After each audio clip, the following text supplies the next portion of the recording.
চলতেছে বিয়ের সিজন। পিঠার ডালা সাজাতে কিন্তু এই পিঠাটা দারুণ হবে, দেখতে যেমনি সুন্দর, খেতে অনেক মজা। আসসালামু আলাইকুম, কেমন আছেন সবাই? আজকে আপনাদের সাথে আমি তরতাজা গোলাপ ফুলের পিঠা রেসিপি শেয়ার করব।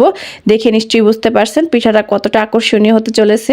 পিঠা তৈরি করার জন্য এখানে আমি নিয়েছি পানি, দিয়ে দিচ্ছি পরিমাণ মতন লবণ, আর দিয়ে দিচ্ছি ফুড কালার। এখন খুব ভালো করে নেড়েচেড়ে মিশিয়ে নিচ্ছি আর একটা বলক তুলে নিচ্ছি। পানিতে যখন এরকম বলক চলে আসবে তখন চুলার আঁচটা কমিয়ে দেব। আর এখানে দিয়ে দিচ্ছি শুকনো আতপ চালের গুঁড়া। আটা বা ময়দা দিয়েও কিন্তু এই পিঠাটা তৈরি করা যাবে। এই তো পানিতে বলক চলে এসেছে, এখন চালের গুঁড়াটা আমি খুব সুন্দর করে নেড়েচেড়ে মিশিয়ে দিচ্ছি।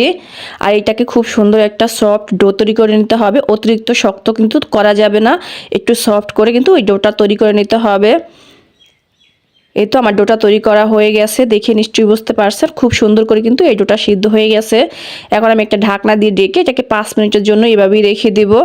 এখন আমরা পিঠার ভেতরে যে পুরটা দিব সেটা তৈরি করে নেব। তার জন্য এখানে আমি 2 কাপ নারকেল কোড়া নিয়েছি, দিয়ে দিচ্ছি 1 কাপ খেজুরের গুড়। আপনারা চাইলে কিন্তু এখানে চিনি দিয়েও এই পুরটা তৈরি করে নিতে পারবেন। এখন খেজুরের গুড় আর নারকেল খুব ভালো করে নেড়েচেড়ে মিশিয়ে নিচ্ছি। আমি কিন্তু এতে আর কোনো রকম পানি দিব না, এটা কিছুক্ষণ জাল করার পর এমনিতেই পানি ছেড়ে দিবে। এই যে দেখুন অনেকটা পানি ছেড়ে দিয়েছে।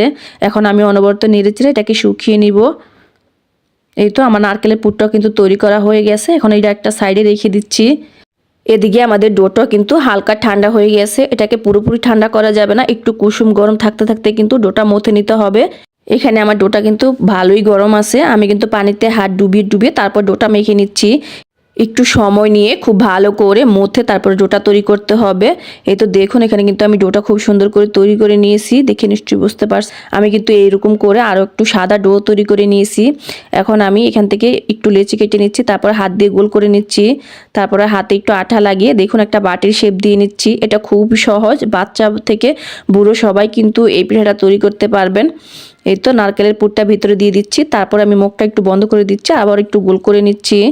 এটা দেখে বুঝে নিতে হবে আমি কাজটা কিভাবে করে নিচ্ছি। আর এখানে একটা শোন নিয়েছি, তারপর আমি চারদিক থেকে ঘুরিয়ে ঘুরিয়ে কিন্তু শোনটা দিয়ে খুব সুন্দর করে দাগ টেনে দিচ্ছি। এতে করে কিন্তু এটা দেখতে গোলাপ ফুলের পাপড়ির মতো হয়ে যাবে, দেখতে অনেক সুন্দর লাগতেছে। আপনারা চাইলে কিন্তু এই পিঠাটা তৈরি করে বিয়ের ডালাতে দিতে পারেন, মুসলমানের অনুষ্ঠানে দিতে পারেন, যে কোনো গায়ে হলুদের অনুষ্ঠানও রাখতে পারেন। যে কোনো অনুষ্ঠানে কিন্তু এই পিঠাটা তৈরি করে নিতে পারেন। পিঠা তৈরি করতেও কিন্তু খুবই কম সময় লাগে, ঝটপট তৈরি করে নেওয়া যায়, আর দেখতেও কিন্তু অনেকটা আকর্ষণীয় হয়। এই তো দেখুন মাশাল্লাহ পিঠাগুলা দেখতে অনেক সুন্দর লাগতেছে, মনে হচ্ছে যেন এক একটা তাজা গোলাপ।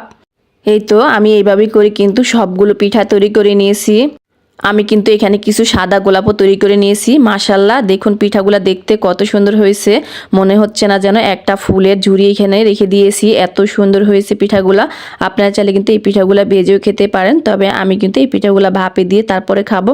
আমার কাছে কেন জানি না এই ভাপ দেওয়া পিঠাটা খেতে অনেক বেশি মজা লাগে, আর আমার পরিবারের সবাই কিন্তু এই ভাপ দেওয়া পিঠাটা অনেক বেশি পছন্দ করে।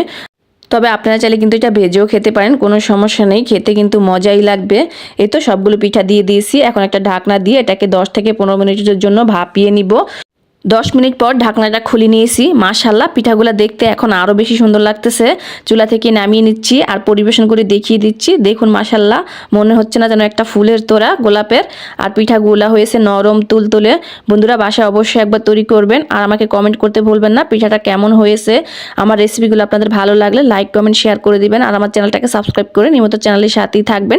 আজকের মতো এখানে বিদায় নিচ্ছি, আবার চলে আসবো নতুন কোনো রেসিপি নিয়ে। সেই পর্যন্ত সবাই ভালো থাকবেন, নিরাপদে থাকবেন। আল্লাহ হাফেজ।